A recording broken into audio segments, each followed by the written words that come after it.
Well, thank you guys for joining the Morning Dew interview. Check out their new album, Pulp, and their old one, Gulp. Downtown. So like we Oh. get like we'll have like the football teams who are playing the Steelers come into town, and like we've had some random celebrities. We just had a convention recently that had like a lot of TV stars. Just some people from Supernatural came into my restaurant. I was like, Fuck yeah. oh shit, I know who Hell y'all yeah. are. Yeah. It was super weird. One of my friends works at a pharmacy next to a fancy hotel. And she says that's like she would just get like random celebrities come in for like Panadol. That's And- crazy Yeah. information to know about a Uh, celebrity. And she said like she served Nick Cave It's at work nuts. one time. Trying to think who else she said she served. Chris Hemsworth. What the hell? Yeah. That's wild. My one coworker had a Lil Uzi Vert came into the Starbucks in the hotel. And he like Damn. came in, got his stuff, and left. And then later sent down an edible arrangements and one of his people to go ask her out. Wow, damn. really? Yeah. I remember one time I was in Sydney for a trip, and I was like 17, deep in my hype beast era. And I really wanted to go to the Off-White store, but when we got there, like, it was all shut off. And one of the workers was like, oh, like, really sorry, like, we can't, like, got to come back later, we've got a special booking. And we're like, oh, and I was like, oh, cool, like who for? And they said it was for Playboy Cardi, and like some of the ASAP like people Oh wow. were like in Australia, and they had booked out the whole Off-White store. That's wild. Yeah. Steve! And the worker was like, don't, like, I probably will get fired for telling you that. But I get the same stuff But, at the yeah. hotel, yeah. When I got hired there, I had to sign a thing like I won't post on Facebook or tell my friends when and if we have celebrities, but like the fuck, of course I'm gonna. If there's like a hockey player my friend's in love with, I'm I've gonna always say like, thought about yo, like how the people working there, like, do they really stick to those guidelines? Because I find it hard to believe. hell no. Mm. We're all gossiping like, oh, Of course, like, come on. Yeah, I remember like one of my mum's friends is a diving instructor, and Ewan McGregor came to Bro. he was in Tasmania. that's one of my and he favorite was people. Yeah, and he wasn't allowed to tell anyone. And like mum told us and was like, yeah, he had to like sign like an NDA and shit when Ewan McGregor was like in his class. I had a friend who crazy. worked at a rec center, and freaking Bill Gates, before he got divorced, came with his whole family. They were on vacation and they were doing a rock wall and doing all that. He's like, we couldn't tell anyone, but like, fucking. That's so weird. I'd love to see Yeah. Bill Gates do anything physical. I feel like he's such a frail man. And I feel like he's also really small. Yeah. That'd be Yeah. sick. See him in the pit, fucking. He looks like one of those people from that meme of like, if you see this dude playing bass, it's about to get destructive. Yeah, like, I feel like he has a sweat. Yeah. Well, hello, Yeah. Steve. How are you, today? Steve? yeah. I'm doing okay. I worked today. That was Yeah. basically Yeah, Did how's you find work? anything cool? a bunch of sponges for dishes and stuff. And like they're still sealed and everything, like super stoked about it. So I don't gotta spend What a money on it. come up. Great. Huge come up actually. Is that the Yerma's My Cocoon shirt? Yeah. Hell yeah. Drip. I love your arms on my cocoon, so good. So Right. Alrighty, It's like- well now that sorry. Yeah, sorry. No, you. I was just gonna say, like, now that both of you are here, I suppose we'll get properly into the interview. So did you guys want to talk to introduce yourselves and like who you are, what you do? I'm 6. I play guitar and do some of the vocals. Yeah. I'm Steve and I do some of the vocals and play drums as well. Wait, so both of you do vocals? Yeah. I Ah. oh, okay.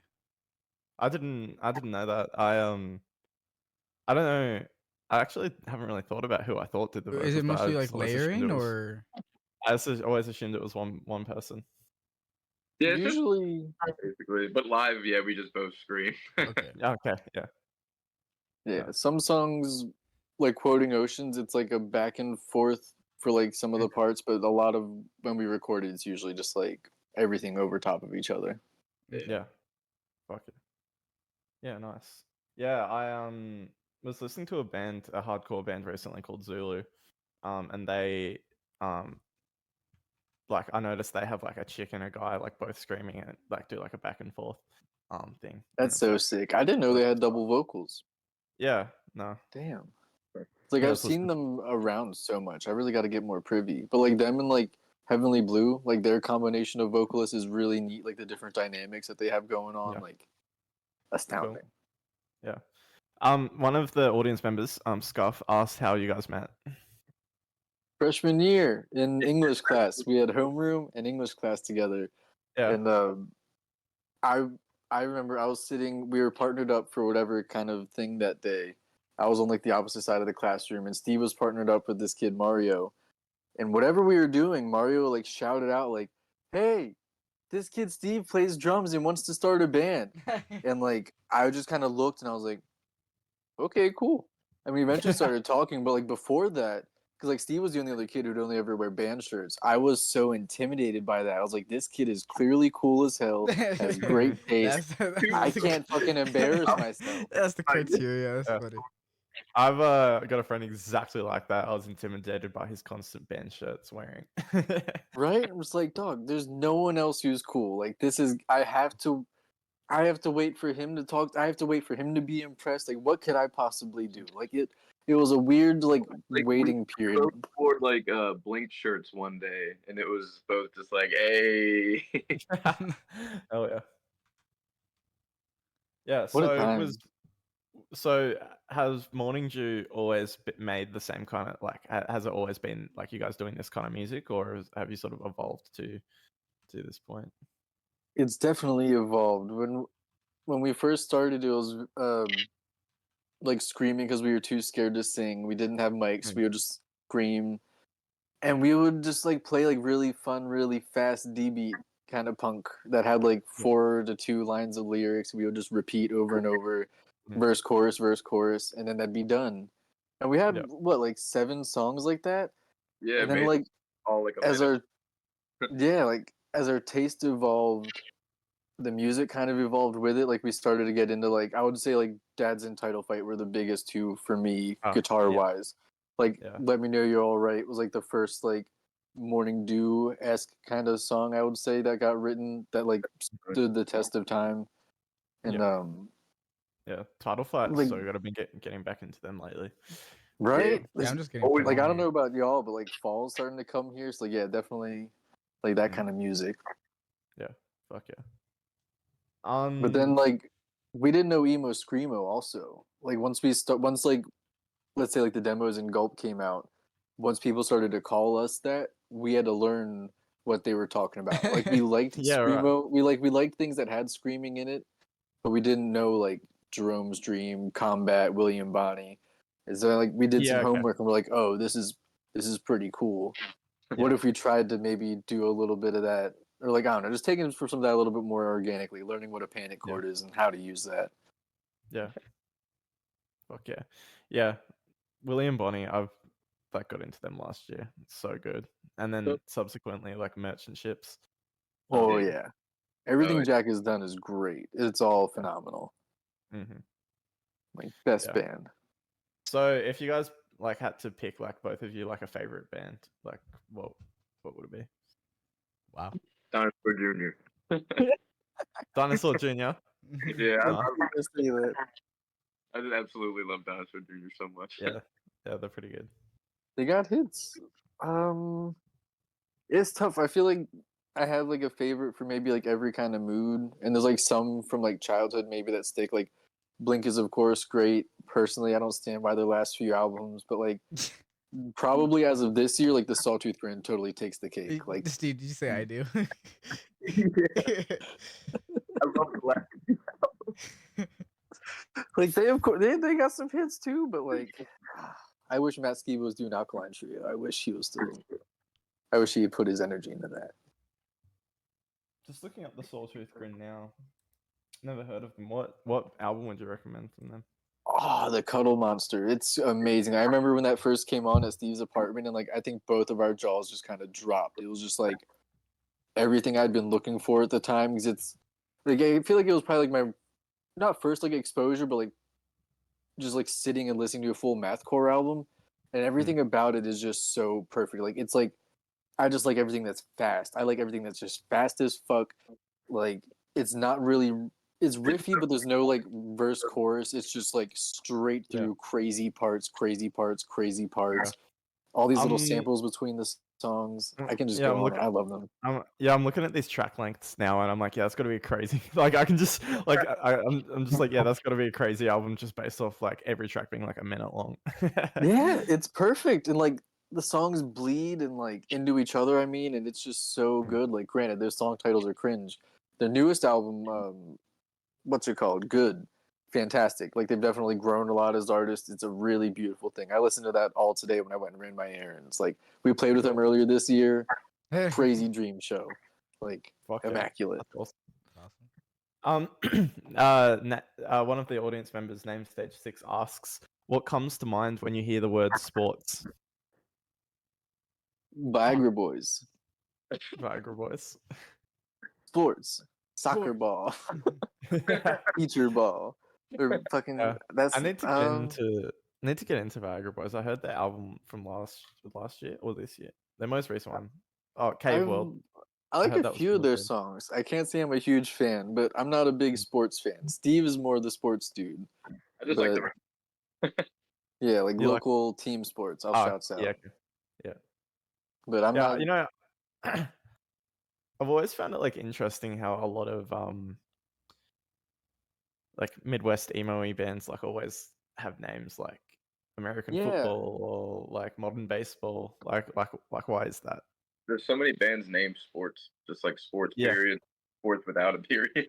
No, I'm pretty sure I literally have a song from sports on my playlist. I'm just Like all of them rip. Like, I don't know if it's supposed to be Yeah. like an ironic thing because like they're maybe not the most athletic. They maybe Yeah. be considered the nerdy kids. So it's like, we're so yeah, John- on my not. yeah, on my playlist I have a song from a band called Sport.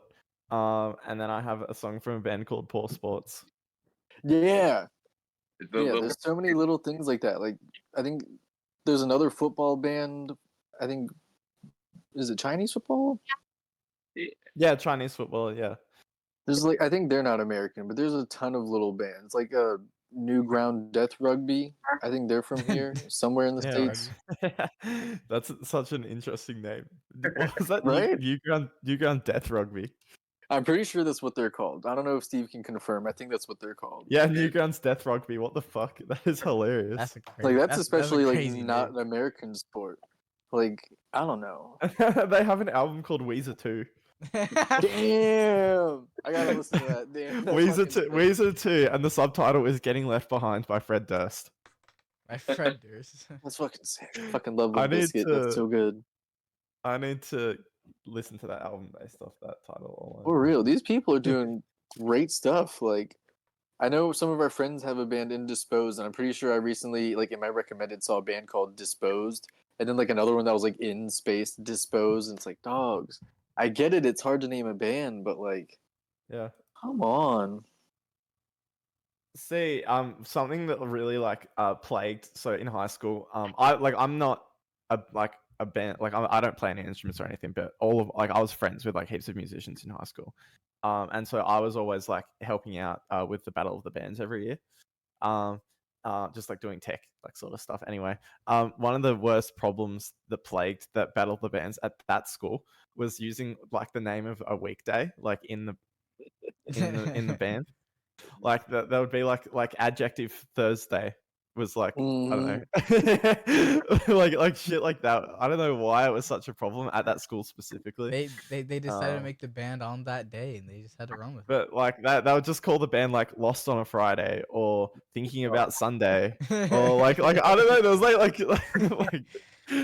There's a band shit like that from Maryland called Sunny Mondays. Like, I don't want to speak for everyone, but it's really hard to name a band. and it's really easy to just get really stoned after school and just think of something, just blurt out something silly, and That's everyone's how like, yeah. that fits. That's how I imagine the car seat headrest Yeah, was. that's so random. Like, I know there's some band Saturdays at your place, and like one that's Yeah. super long. No disrespect, that's just very long. And what, like some names, I don't know. It's really neat. I think when a name doesn't indicate anything about the sound, but like that's just like rings to me Fall Out Boy for some reason. Like that just sounds like one of their titles. I don't know. That's what I always first think. But it was one of the most interesting little facts I found out recently was the Radiohead were originally called On a Friday. really, Yeah, and they called it that because that's when that's when their practice was. And then That's just sick. before Pablo Honey came out, the label forced them to change their name. Damn. And so there's literally, like, you can find online, there is an announcement in the newspaper saying On a Friday are changing their name to Radiohead. It's so weird. Radio. I'm really curious So how Audioslave got their name because I've always felt like that was way too close to Radiohead. you've Like, I feel always like that's thought, like Radiohead too. what's that? Sorry. Audioslave, like that Chris Cornell Oh, band he yeah. did after Soundgarden. Yeah, true. Yeah. It's like audio, radio. Something, Name something. stage. The world is a beautiful place, and I'm no longer afraid to die. Best band of all time. I fucking love that band. They are a pretty fucking sick band. Incredible to see live, and just that name is just fantastic. They really got it all. Like, Yeah. Steve Buttery is one of the most amazing drummers ever. He is. Oh, He's got the chops. Every time I listen to Harmlessness and particularly the song You Can't Be shit, it's got for some reason it's like one of my most listened to songs of all time on Last FM, but I can literally never remember the fucking name of it. I think I know which one you're talking about. It's I Can Be Afraid of Anything. Yeah. The end of that, crazy. like the end of that song, like the drumming, like the feels on that are fucking insane. Dude's a beast. Like, I don't know if I should say, but like I know I probably has changed by now. But when I was living in Philly, I got the tea that there was like this big warehouse a bunch of people would like have their practice spaces in and art spaces that they would use. But I heard that they had the whole basement to themselves, and it's like they kind of need it for all the people and the gear. And I'm sure that they can afford that. And like I know Code Orange has a similar thing here in Pittsburgh. They have the whole basement. Well, now that warehouse shut down, so they probably had to move. But it's like, yeah, for all the gear, all the members you have to have, like all those cabs and just the space. Like I would just love to hear just like Steve's fucking just his Tom's, I can't think of the word, but like he is just such a cool drummer to see live. Like Steve and I saw them back in the day with Turnover and Pianos Become the Teeth, I think. Okay. And it was just amazing. It's super moving. Like their riffs, like I'm not the biggest on ambient shit, but the swells, like it's wonderful. Like the little like interludes that they include on their albums that are like in between songs, like with the ambient guitars and genius. So cool. If we had more time, we would fucking do shit like that. Yeah, no, for sure. But speaking of sorry, what was that, Rick? I just said hopefully you get the time. Oh, yeah. Yeah, right. Speaking of drums, one of the questions I had was the way, like, since I got into you guys, one of the things I've noticed with your recording is the drums always sound so crisp. Oh hell yeah! I was like, it's like you guys are one of the only bands I listen to where you can individually like hear the whole drum kit like take up its own space, and like I'm just wondering like how you guys got that level of crispness like with the drum recording. For Gulp anyway, like I recorded it and mixed it. I never thought too much of it I wasn't super proud of it, but thank you for saying that. It legit sounds so fucking good. Like you can like hear every like separate part of the drum kit is like clearly isolated and thank you. Like and for Pulp, I recorded the drums and then sent it to Tyler here, and like Tyler just like absolutely killed it with that. It sounds so like they're like so much more punchier than Gulp is and stuff, so much more present. I think. Yeah. I think Tyler killed it. Yeah. No, the drums, they sound so good. So yeah, that's crazy that you did it yourself. I appreciate it. Yeah. No, it was a great listening experience. Yeah. Thank you. Like I really I've always thought with Steve's drums, he plays like in a really musical way. Like it really fits with the two-piece thing. Like the drums are also like notes. It's more than just like a drum to keep the beat. Like everything is very tonal, if that makes sense. Thank you. Yeah. No, absolutely. Yeah, the drums like so good. And so like between Pulp and Gulp, one of the things I noticed as well was your sound got like a lot heavier, like and a lot darker. I was like wondering like if like what sort of caused that. Like definitely wanting to write kind of more emo screamo adjacent things. Because like I feel like I kind of found my voice with guitar in like a kind of, I don't know theory or anything, but like I feel like I kind of play in like a minor way, and then like it's never like I want to listen to something and then play that thing, but it's like just like finding things. Like I was going through my voice memos a little while ago, and I found the riff from Suture Kit from like I love 2019 that song. maybe. Oh, I Oh, love that thank feeling. you.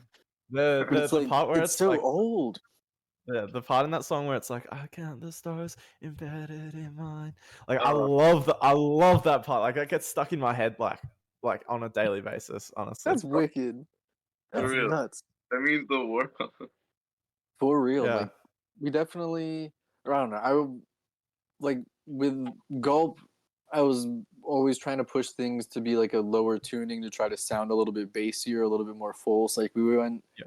I don't know if Gulp Steve could maybe tell if the standards were in standard. I know the demos were, but then like eventually I started to play in like everything D, and then for the next album I was like we got to go even more fucked up. So like some of the songs are in drop C, and like the one Chugga song it kind of matters, and the second songs it's like a lot of open chords, but like it's never really like a like a chuggy album. Like we're not doing metalcore stuff, but we definitely I think we found more of our space in this album. I feel like we found a really good voice. Yeah, because that was one of the things that immediately like hit me the first time I listened to Pulp. Like on Gulp, like it's a lot more like chilled out. Like it's kind of like more like an indie rock album with screamo vocals. Hell Whereas yeah. Pulp, see even that. like just everything was cranked up like to 100, like from the moment it starts. Hell yeah. Uh, That was definitely the vibe. Like and that, with Gulp too, since we recorded all that, we didn't really know what we were doing. So like it's all super clean. And then like Yeah. I was always in my head kind of like, well, it'll be nice for people to see us live because like everything is pretty distorted. It's a lot more full kind of sounding in my head. And Yeah. like I think we really got that on this one. I really was like, I want this album to sound like how we sound live if we can achieve that. I want this to sound as Oh, close to it's that's gonna a crazy be pursuit. like a little bit dirty. If we could recorded the whole thing live, I would have. Like all the voice memo demos we had of the album were amazing.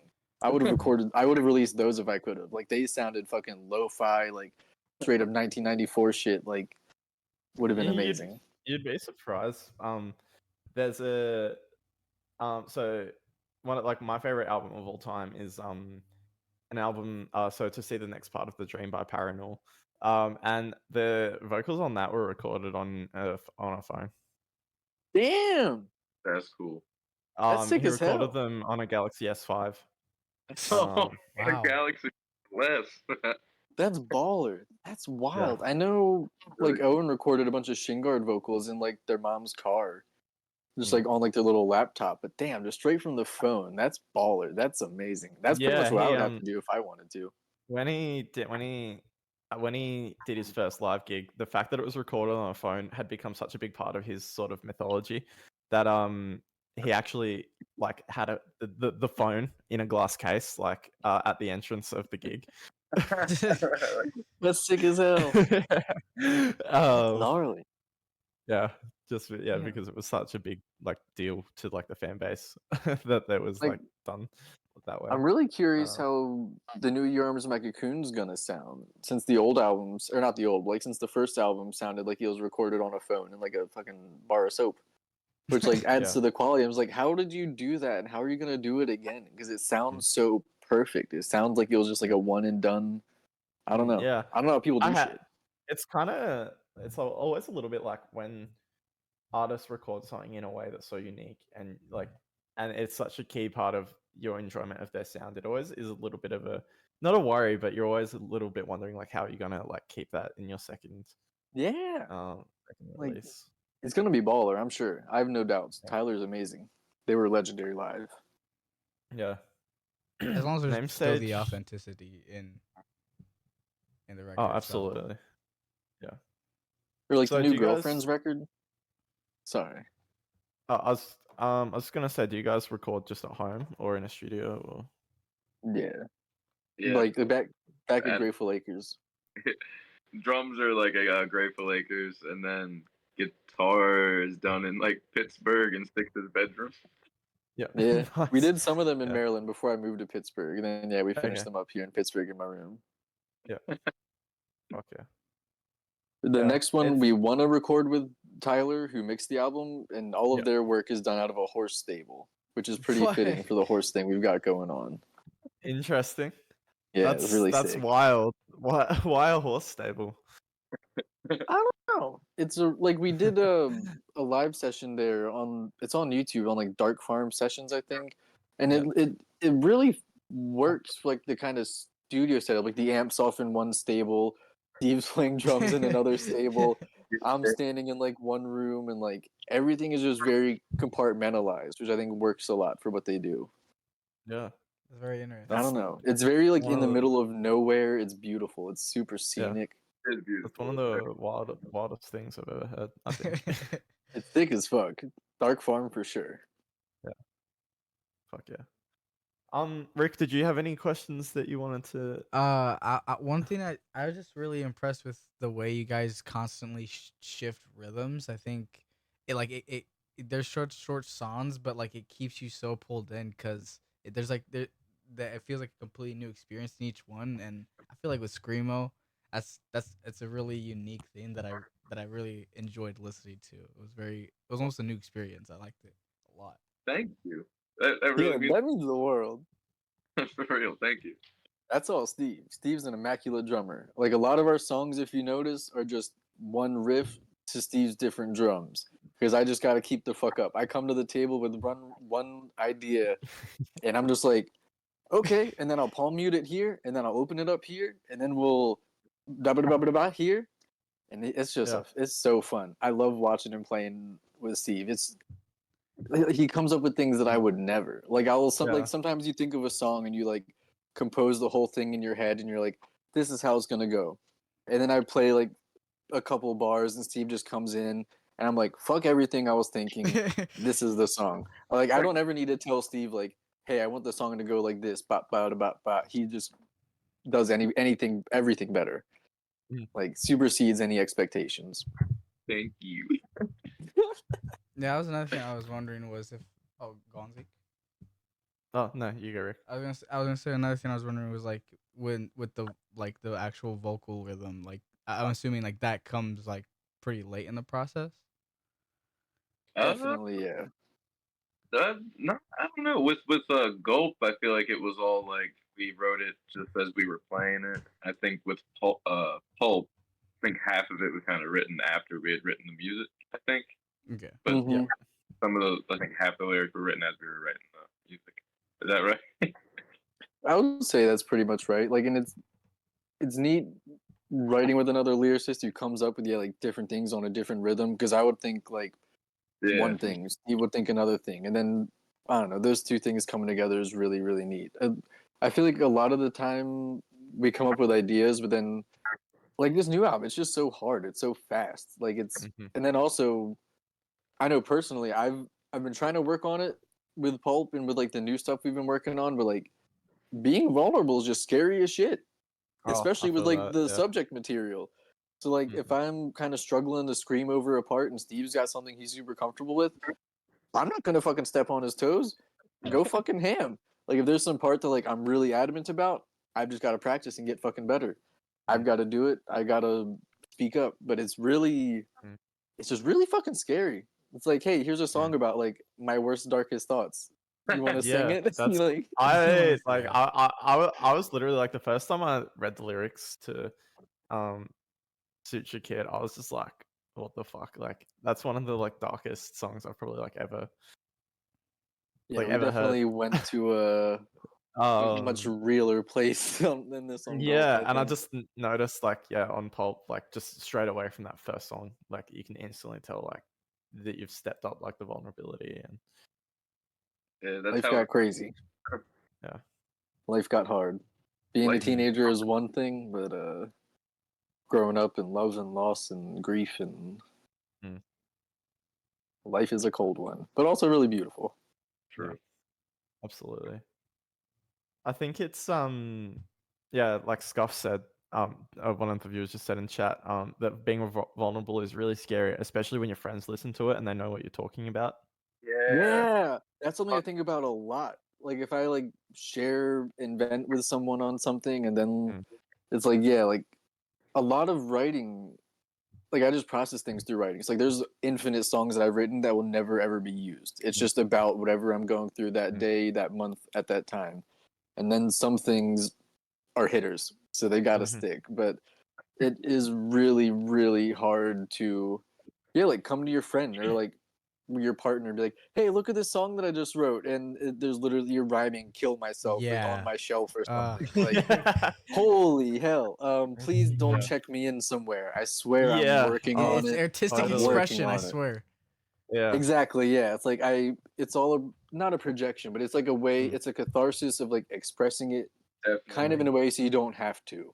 It's like I talk Absolutely. about these things that are really real because I cannot bottle them up, and it, as heartbreaking as it is really wonderful to find like a fellow catharsis. Like it's almost like trauma bonding, I think, being in screamo and like these kinds of really emotional genres and scenes because it's like we are all here united for some fucked up shit, and we can scream, we can cry together. Like I don't Absolutely. know. Yeah.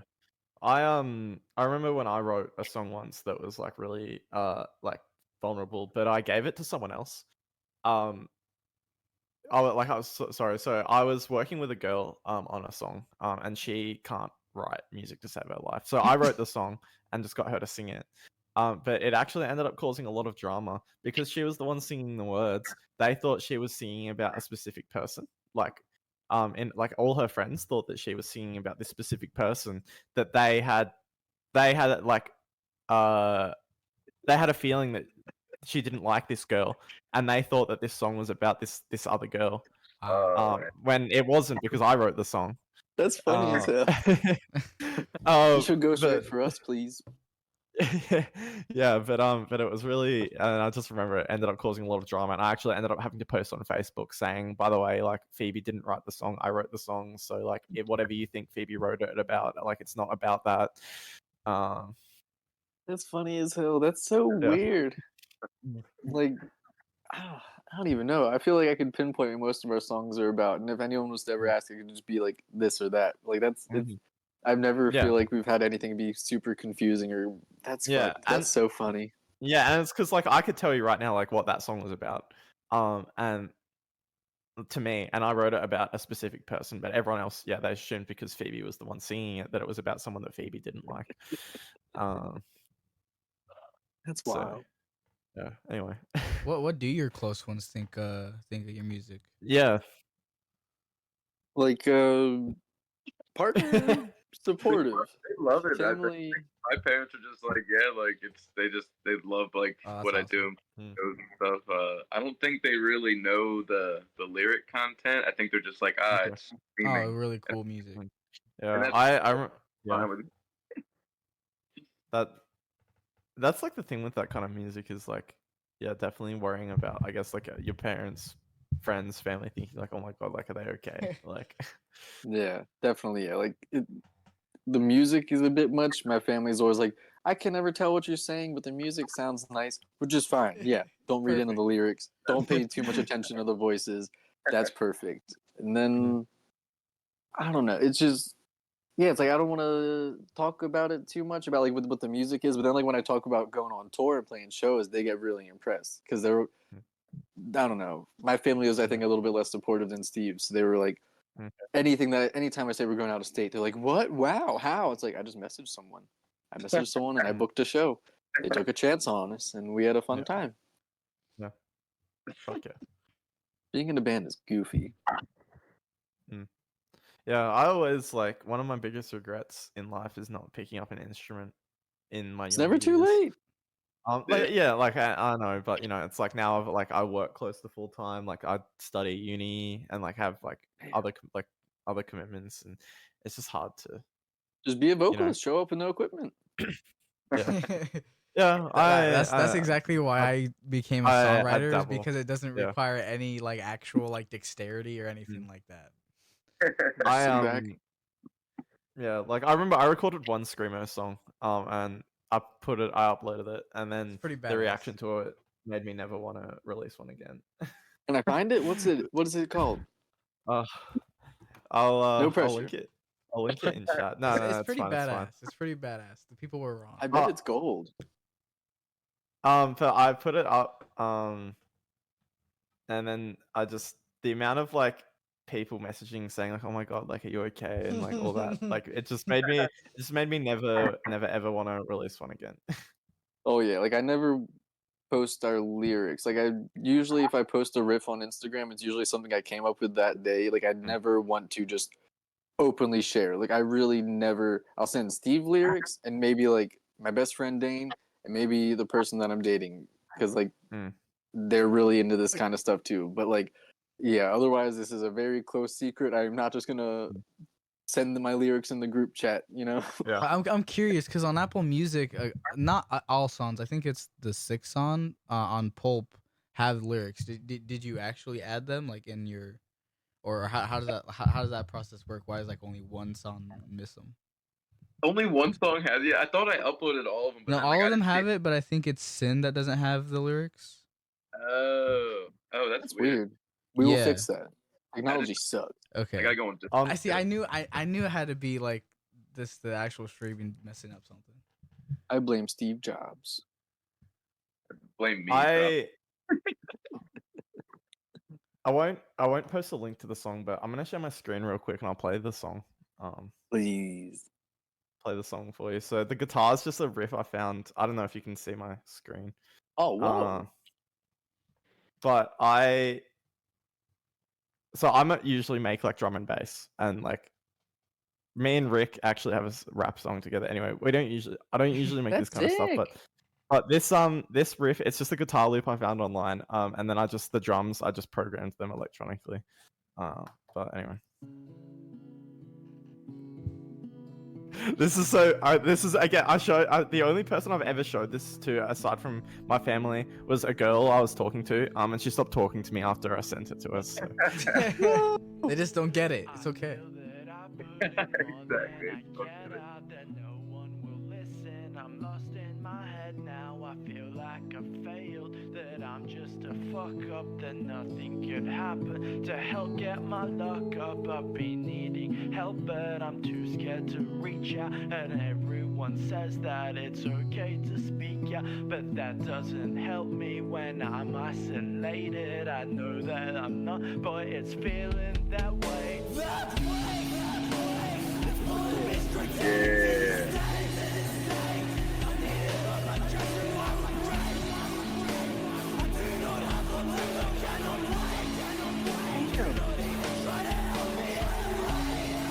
We should do a split.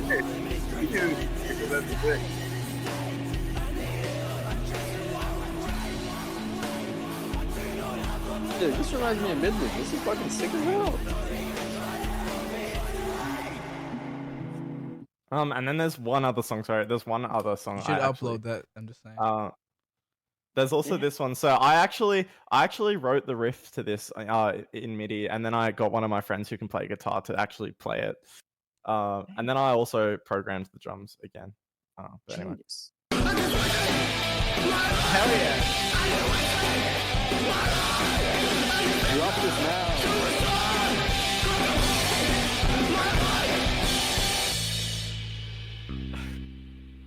But yeah, and the bass is MIDI. But...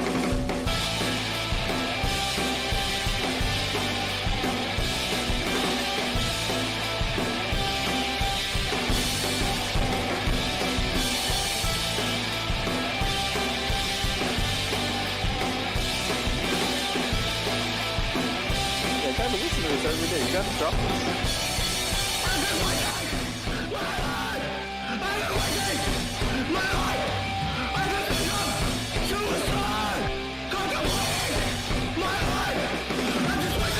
But yeah, anyway, and that's Oh, just that one's loops sick. through like I like that. that one. But Yeah. Damn, gold. yeah.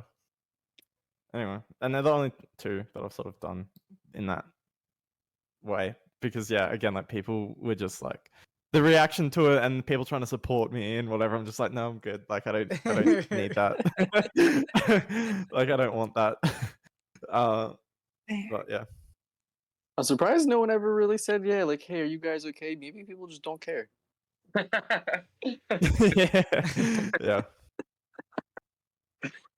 Real, but anyway, so you guys are officially the first people outside of my family to hear that music. And that was part That's of an the honor interview because that shit forever. rips. Yeah, that's got to be dropped. That's got to be released. That rips. No, that was really Yeah. catchy too. Yeah, thank you. I was kind of proud of that riff, because I don't play guitar or have any knowledge of guitar or Yeah, you're killing anything it. like that.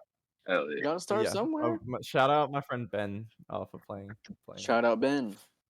Yeah. So you guys said you're working on more music at the moment. Yeah, the new album's called The Horse Farm. No Horse- The release Horse date Farm. because everything still needs to be written. But well, not everything. We've got some things in formation, some ideas cooking.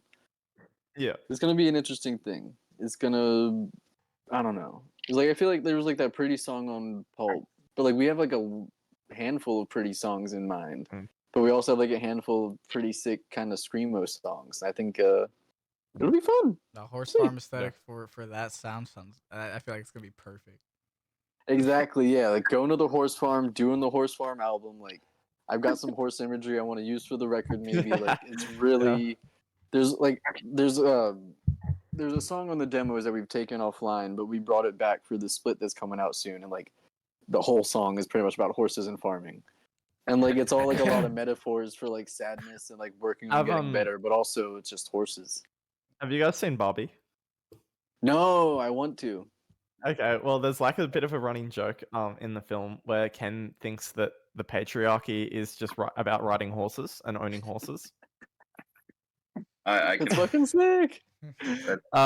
And so I just feel like if you were to see Barbie and knew what I was talking about, there's something there, like a song, like Oh, like definitely. I have to watch it. There's many songs I'm sure from within that movie. I feel like I've heard a Like- lot of good things. I feel like there's a song to be written that's like about the patriarchy and about horses and about like I don't know.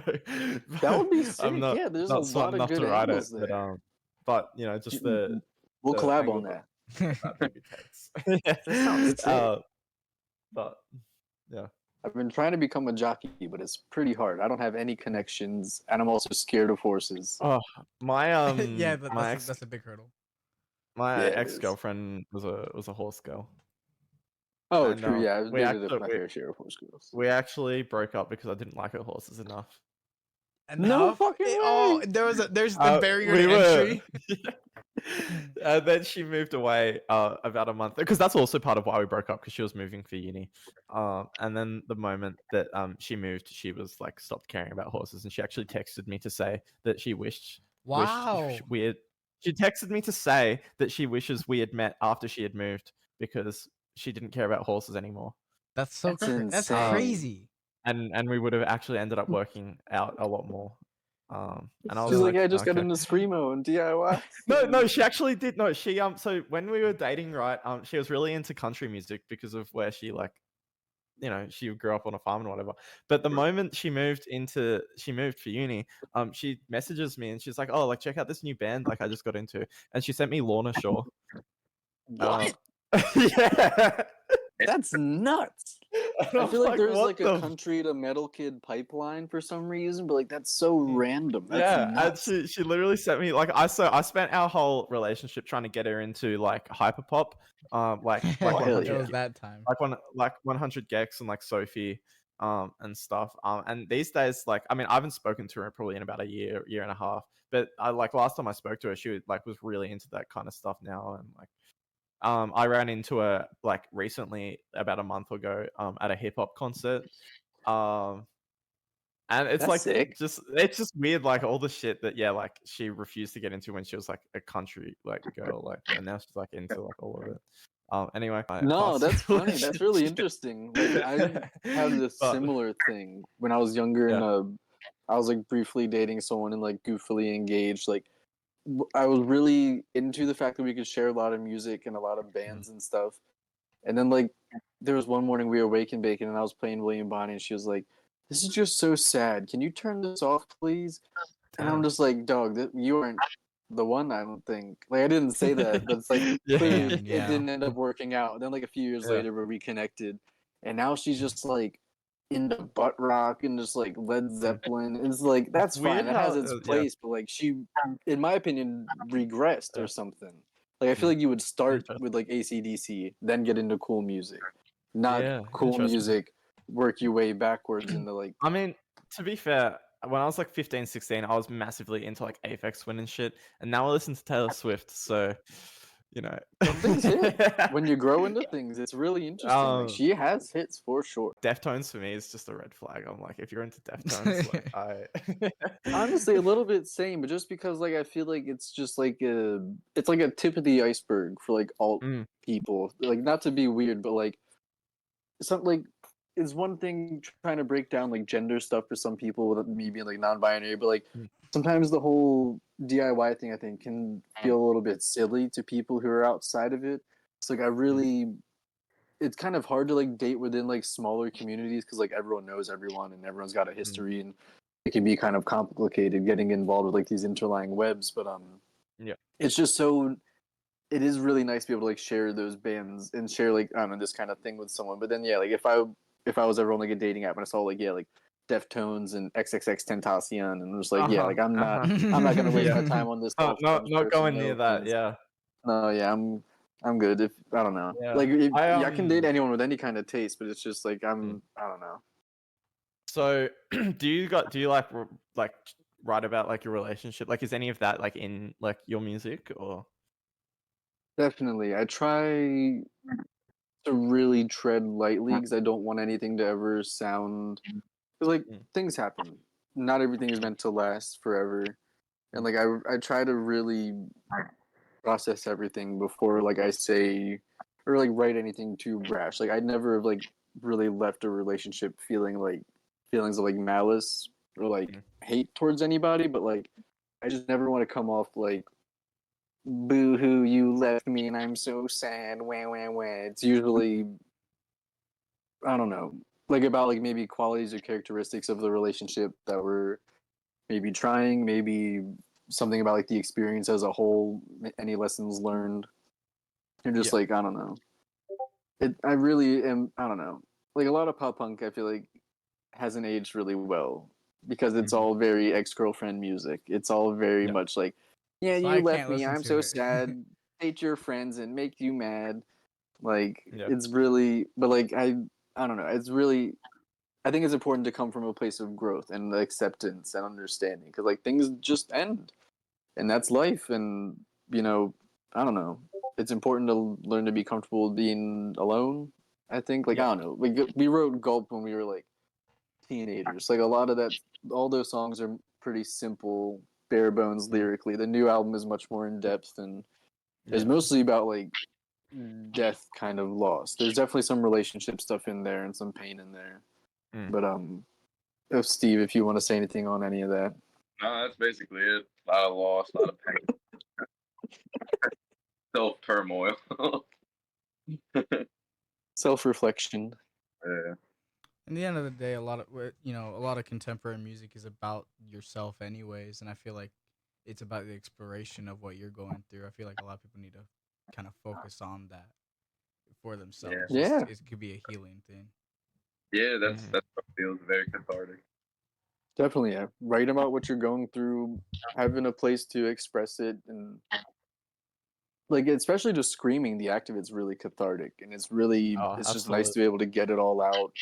I'm almost kind of envious of people who can get that on recording, like get it sound like that, because it's got to be just so like fulfilling to have that like tangible evidence of your feeling. It's really neat, but it's really weird. It's like when you hear your voice back anytime, like you're like, is that really what it's? And it's just like, especially with this kind of music, like if your if your voice cracks, like I'm sometimes worried to sound like too pathetic, too too boohoo, too Yeah, I like. feel that. But I know like Crywank told me one time like they've come to Wait, writing. you chatted to Crywank? That's sick. Yeah, I went on a we played one show with them. Another band I'm in played a show with them, and I did Damn. merch for them on a leg of their tour in the U.S. this year. But Damn. they were telling me one time, crazy. it was amazing. It was super fun. They were like, yeah, like I've tried to like write like the most pathetic, self-deprecating bullshit song, and it's some of the biggest ones. I'm like, well, what does that say about me relating to it and loving your music? But also like, I could never just try to write something like that. Like I feel like there's some things that I write and I'm like, that's too sad. I could never share it. It's not constructive. Like that's another thing I was really trying to think about a lot with Pulp. Like I wrote a lot of really sad stuff, but there's some stuff that I don't want to share because it just feels destructive and not constructive. Like I don't, want to leave the listener. That sounds weird, but like I don't want to leave someone who's listening to this album with a feeling of like hopelessness. Like like the way that someone reached out one time, one of our friends who came on, they tour managed for the Commander Soundmanager tour, Olivia. They reached out saying that the end of Subclavian Notch that Steve wrote, like about moving on to better things, how that really helped them get through a better time, and that meant a lot, and that's that's awesome. really, really, really sick and really important because like I don't want to leave anyone being like, yeah, here's a song about wanting to kill myself and that's it. Here's a song about wanting to kill myself and why I won't. The things that keep me here, the things that I choose to stay here for. Things do get better, they will get better. Are you guys familiar with Brockhampton? A little bit. One of my besties back in Maryland is really into Brockhampton. Yeah, they have a great song called The Light Part 2. Which is where so they're one of the members of the group, Joba, his dad killed himself. And the song is basically him talking about like how selfish it was of his dad to do that. But also it has like a really uplifting like sort of message about like, so the chorus of the song is the light is worth the wait. And yeah, that's and that's heavy. Just sort of reminded me. I gotta check that out. Yeah, it's an absolutely awesome Roadrunners awesome the album. song. Yeah. Hell yeah, I appreciate it. I've been trying to get more into like rap, hip hop adjacent kind of things like the past couple of years. Yeah. Oh, definitely. There's some cool like screamer rap and stuff as well. That's like You probably love Heat. Yeah, so Brockhampton. HEAT? Actually, the same guy who made that song, Joba. So Brockhampton have a song called Heat. And it's kind of like a heavy metal like rap song, I guess. But Joba has a screamo part where he just screams, "I'll break your neck so you can watch your back." Oh shit, that's hard. Yeah, and he also has another. Actually, the more I think about it, the more I'm like. And hearing just you talk about like your lyrics and whatever, I think you would love Joba. He has another verse. So there's a song. So Brockhampton have a song called Juvert, which is like probably their signature like hard song. And Joba has a verse where he's screaming and like rapping. I'm just gonna play it. I'm just gonna play it. You turn you turn. We're all Brockhampton stands here. You turned it on. Hells yeah. Yeah. Sorry. Yeah. So this Discord server, the owner of is actually a member of Brockhampton. No way. What? Yeah. So that's community. He's that's made. why. Shouts out. Yeah. So Joba's verse. You can see it's the most played. Yeah. Are they from Baltimore? Or am I totally wrong? No. They're from. They're based Texas. in Texas, but a couple of them came from like Connecticut or Word. up there. But... Yeah. All right. So yeah. So this is. Can you guys see my screen? Okay. Mm-hmm. Yeah.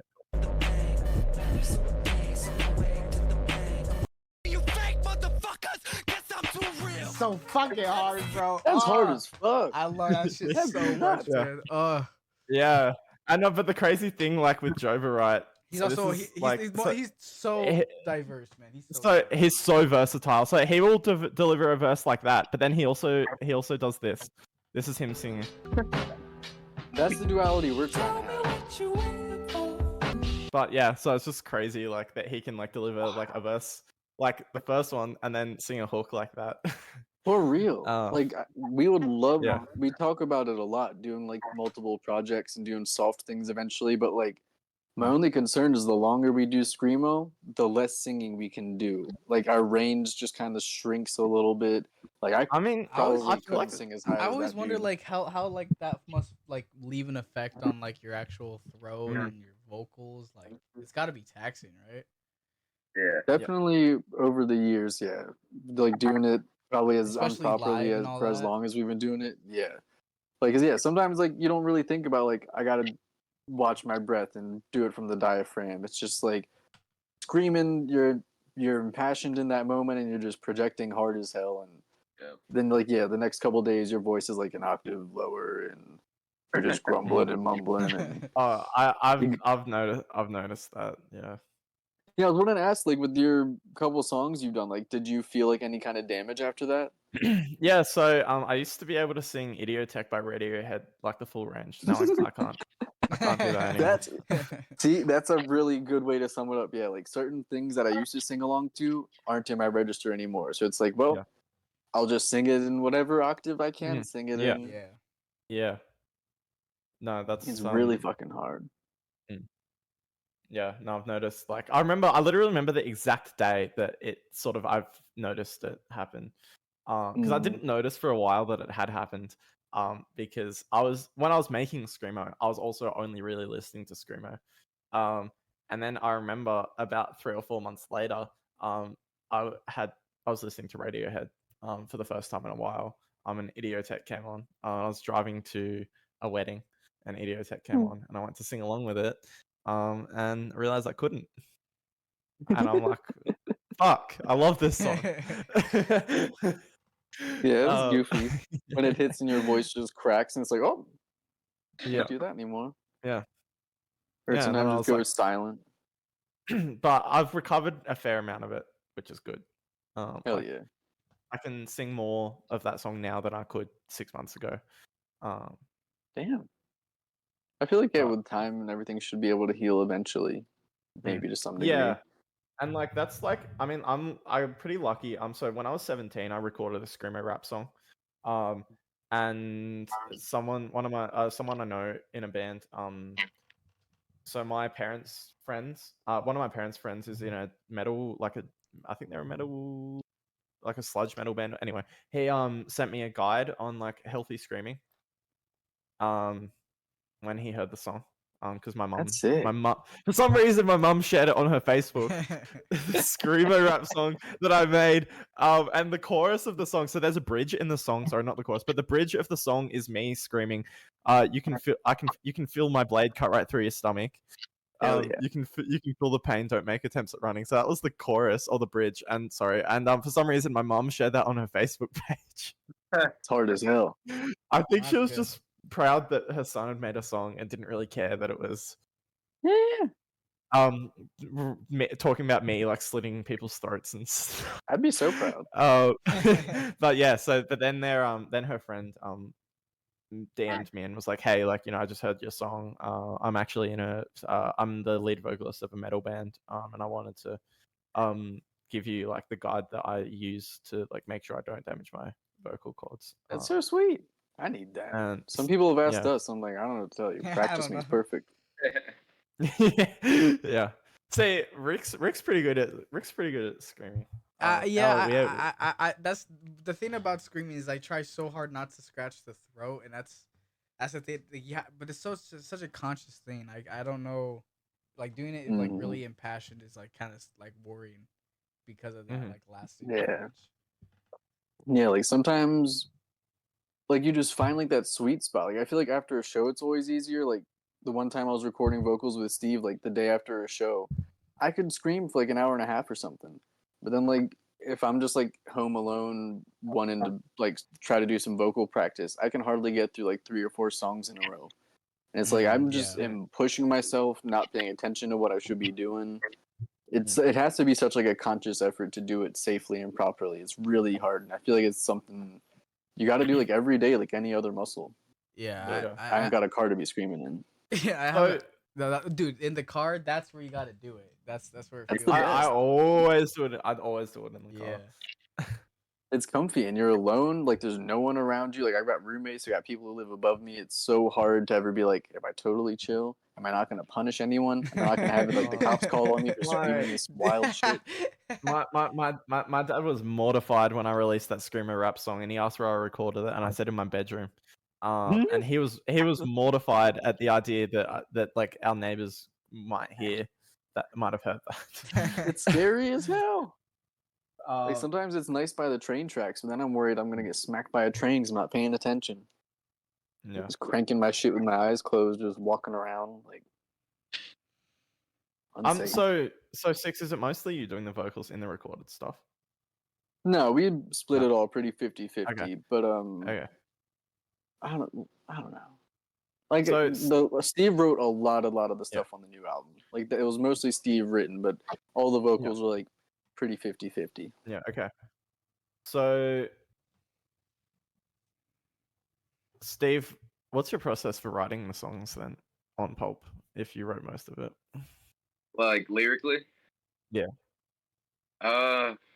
Basically, as we're writing it and we're just like playing like the riff over and over again, or like just riff and drums at the same time, I'll just start screaming random stuff just out loud as we're playing, and I kind of get like a better idea of like what I want the melody to be like lyrically or whatever, and then just from there it's just how I'm feeling and what I'm going through at that point. Yeah. Hey, bud. Fair. Yeah. What's that guy's Fair name? enough. Oh shit! Oh, is one of Steve's cats showing up? What's the cat's name? I got my Oh hell yeah! stinky. Hey, buddy. Stinky. Oh dang, why is it foggy? Like, yeah, Also. Steve... Oh sorry. Oh no, sorry. No, you go. You go. I was just gonna say it was really nice having Steve write so much. It just took a big load off of me, and then I just got to chime in with my little tidbits. And now trying to play these songs live, saying Steve's stuff, it's really hard. He, like writing, like the way that Steve writes is like really fascinating and different. Just, like sometimes like I might misplace a word or like say something a little bit different, but like it's I don't know. It's all really, really neat. It's neat seeing through like the eyes of like another creator, seeing what else someone else doing. Like, how does your brain process things? Because it's just different. If I wrote every song, it would just all sound the same. It's like it's really nice being able to work together with people. Yeah, I for sure. Also, sorry, something I just remembered, something very random. So my friends, because like I've shared like my music, your music like on my Instagram story here and there and whatever. And so some of my friends have checked you guys out. And they call you guys the Michael Band. And the reason for that is Steve. They think that you look exactly like one of our friends called Michael. Yeah. And I've just gotten get Michael in the chat. Yeah, I've just gotten up a picture. So this is Michael. Oh shit! Grow a beard and I see it. Dude, no, Steve had a beard today. I just shaved today, and I never ever clean shaven. This is a new look. Yeah, no. Yeah, it's because on Spotify, the Spotify image, Steve has a beard and mustache very similar to Michael. And so I remember some of my friends, they like I showed you guys to them, and they were like, "Yo, it's Michael." It's funny as fuck. And then so when I said to my friends that I was interviewing you guys, I messaged the group chat and I'm like, I'm interviewing the Michael Band today. That's crazy. That's funny as hell. We got to come over there ASAP. Yeah. So if you ever come to Tasmania, there will be people that. I can imagine customers just yelling, "Michael, I'd be Michael." like, I'd probably pointing at Steve on stage, being like, "Michael, Michael, you." Oh, that'd be rad as hell. Like we found our doppelgangers. Mine's in Virginia. Steve's in Tasmania. Yeah. Hells There you yeah. go. You have a doppelganger in Virginia. Was that someone at a show? Yeah, I but love we were playing in Harrisonburg at this house, and like one dude stopped me because he thought I was his friend, and then I'm pretty sure that dude's girlfriend also thought it was me because she like pulled up a picture, and I'm like, damn, all right, I could see some of that resemblance. And I can see Yeah. why you could think that's me, but that is not me. That could have gone really badly. I feel.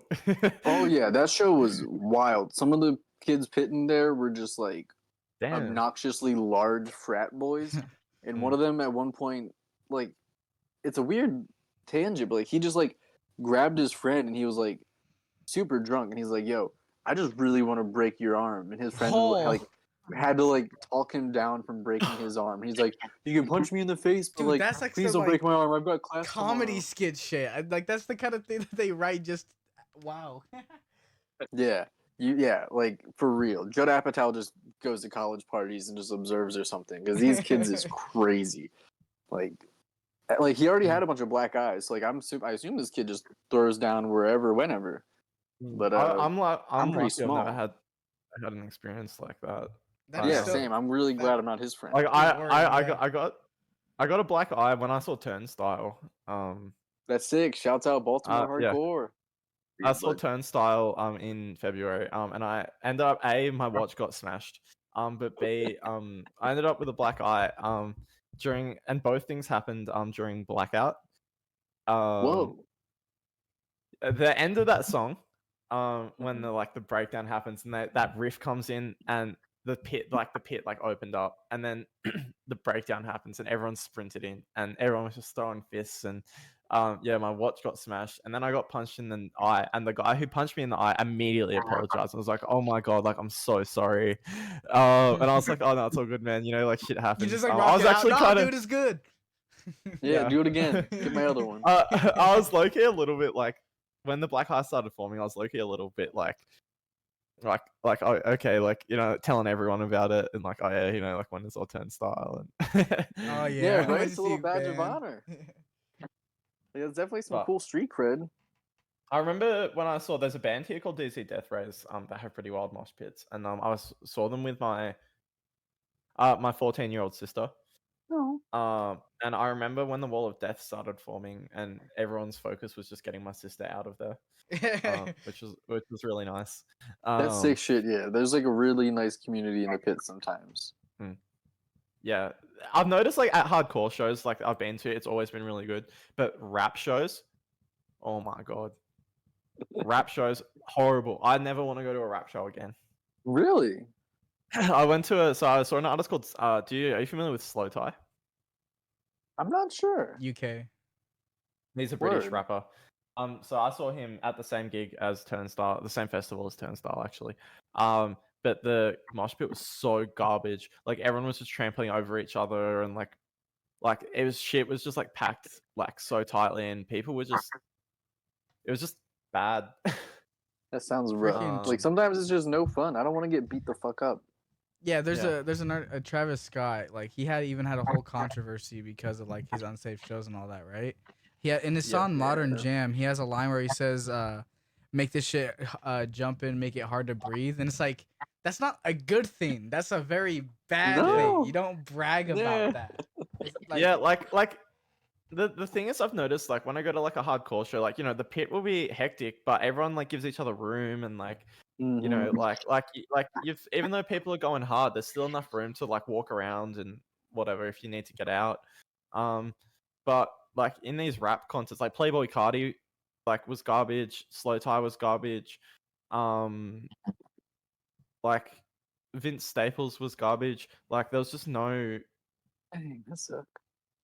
like no good. Yeah, I've never been to a good rap show with a good mosh pit, and yeah, and it's really sad, really interesting. And I've never been to a JPEG Mafia show, Akaima.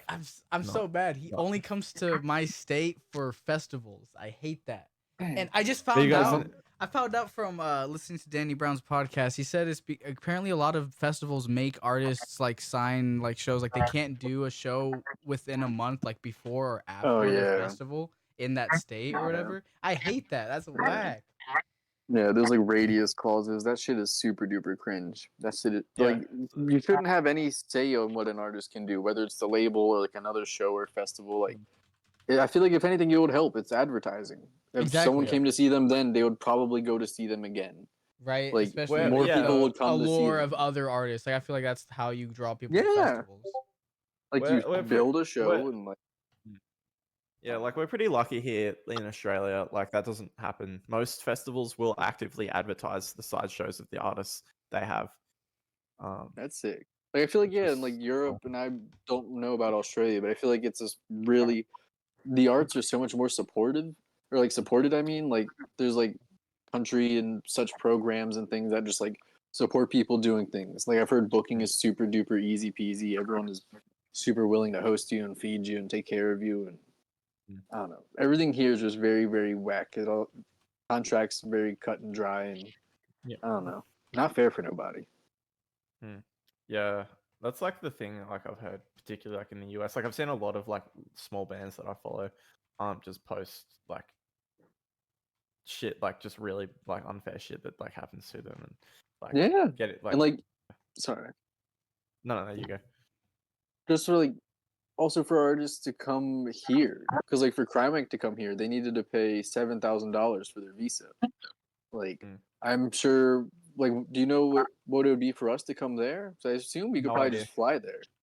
I have Just no show idea. up and probably start playing shows. Like we're not a big band. We wouldn't probably be on anyone's radar, but like Yeah, I mean, Is- like, yeah, some artists, like, I know a lot of big artists would have to get a visa to do it, but I'm sure if you guys were to just fly over on like a holiday and just play a few shows, like for your size, you know, playing a few basements and whatever, I'm sure that wouldn't be a problem. like I think it's like $20 to get into Canada and like go be a band, but $7,000 here. I've never had that in my bank account. Like, and just to save all that up, just to drop it for one tour, that would destroy my life. Yeah, I always think about like people like doing like shows all over. Like, man, that's got to be so tough just to keep afloat at all. Oh yeah, it's definitely as we've gotten older and a little bit wiser.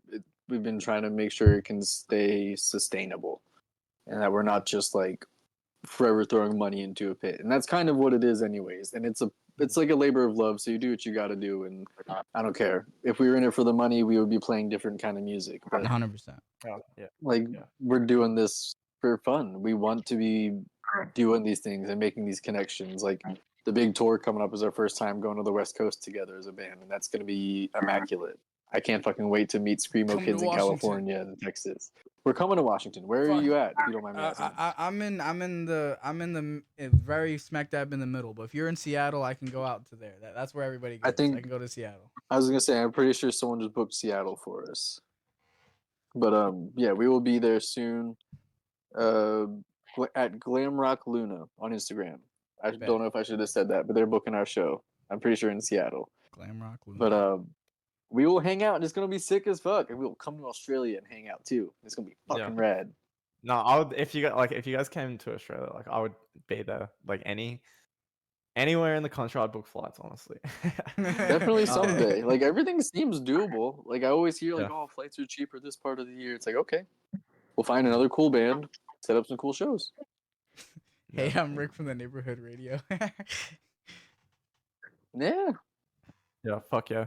No, it'd be dope. And so when you like want to play in like a certain part of the US, do you usually just like hit up other bands that you know like in that area, or If I knew enough bands, like before pre-COVID, almost all my booking was done on Facebook, and I would just like reach out to people, kind of blankly shoot my shot. And like there's like some forums for like DIY posting that you can ask for some help in sometimes. But like I booked a little bit of the last one on Twitter, but all this one has been almost like exclusively through Instagram, and just like shouting out like who can help here, and people will send me suggestions, which has been really sick. And thankfully we're going out with another band for the first half of this, and they booked a bunch of those dates for places we've never been, which is super helpful, super duper rad. And hopefully we can make some nice friends when we go there. But it's like really just been a lot of shots in the dark. Like I wish I knew more people in other states. It's hard to keep up. Like, but I have been trying to do that too, where like if I see any tour flyers. I will follow all the venues like associated. I will like if there's like some screamo band that I am friends with who's going out on tour, I'll follow all the bands that they play with like every That's night smart. pretty much, and just like try to get it on my radar. Try to like slowly familiarize myself with like this is what's happening in Reno. This is what's happening to so and so. Like I might reach out to here. Like it's all such a blank guessing game though, because like you send 100 messages, 98 people don't read them. One person says no. The yes is still like very tentative, and they'll probably push you off onto someone else. Like it's a really, really discouraging game, but it's the most rewarding when it works out. It's really surreal and magic to be like, I've never been in this place before. I literally didn't know this existed. This is like off of the mental map. This is some new place with new people, and I feel just as at home as I ever did. Yeah, No, that's I awesome. remember Run the Jewels talking about that. Oh, When Run the so are you familiar with Run the Jewels? oh yeah, they fucking rip. They're Yeah. so good. Yeah. So they came to Tasmania one time. And before their set, they just started. They had this whole speech about like how insane it is for them, like as career musicians who have been like in the industry for like 20, 30 years, that they're still coming to places that are just like they said, to come to Tasmania, like they feel like they're being flown to like the very edge of the world. Yeah, And it was just sort of like cool to hear that perspective of like, like that part of like discovering like all these cool places that you never knew existed. And Definitely. oh yeah, it's a super beautiful thing. Like I don't think like tours a lot of driving and a lot of waiting, but it's so scenic and beautiful, and there's always so much to see and so much to take in. I've been really trying to get better about taking actual pictures with like little cameras and such, just because there's so much to see. Like, I don't want to forget all of it. Yeah. And absolutely, it's just a really beautiful experience. Yeah. Anyway, I'm probably gonna have to wrap this up because we have another section of our radio show that we have to get through. But For sure. if you guys wanted to, so what the section is called, it's called I Love My Plug, where we go through music that people in this server have submitted and review it. Just to show so, it off to the people. Yeah, so if you like, you guys don't have to do this, but if you wanted to, you could. We do invite our people who we interview to stay around and check out the music. We got 5 tracks for today's. Yeah, plug it up. Yeah, Plug it up. All right. Well, I'll hand it over to Rick. He usually does this section. All right. So. Well, thank you guys for joining the Morning Dew interview. Check out their new album, Pulp, and their old one, Gulp. Now we're moving into I Love My Plug, Neighborhood Radio.